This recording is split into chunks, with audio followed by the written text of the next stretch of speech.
Mahigit 500 senior citizens mula sa iba't ibang lalawigan ng Central Luzon ang nagtipon sa ginanap na 3rd Central Luzon Congress for Senior Citizens 2026 dito sa Heroes Hall sa lungsod ng San Fernando. Pinangunahan ang programa ng Kapampangan Development Foundation Incorporated o KDFI sa pamumuno ni Benigno Ricafort. Tinalakay sa Kongreso ang mga benepisyo, oportunidad at karapatan ng mga nakatatanda upang mas mapalakas ang kanilang kaalaman at partisipasyon sa komunidad. This is to recognize the organization and it's growing in number.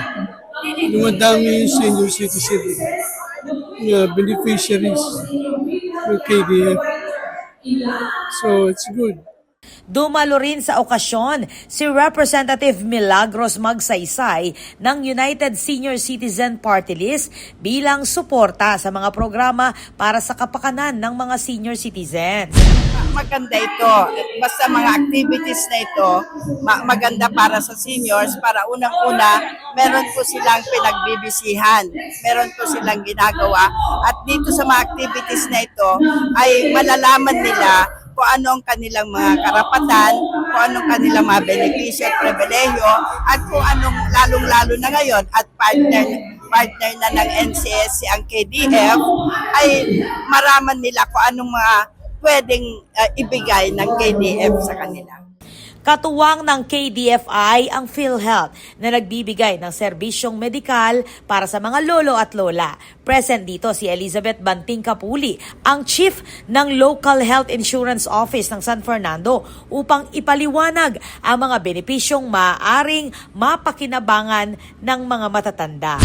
Yes, the programs of PhilHealth ay napakalaki na significant impact po sa ating mga senior citizens.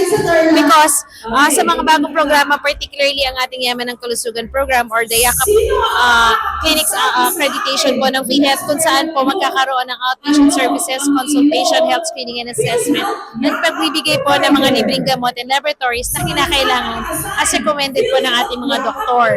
So, this program will help us disseminate information dun sa core program ng ating national government, which is services sa ating healthcare. Layunin ng Kongreso na mas mapalapit ang mga serbisyo ng pamahalaan at mga organisasyon sa mga nakatatanda sa rehiyon.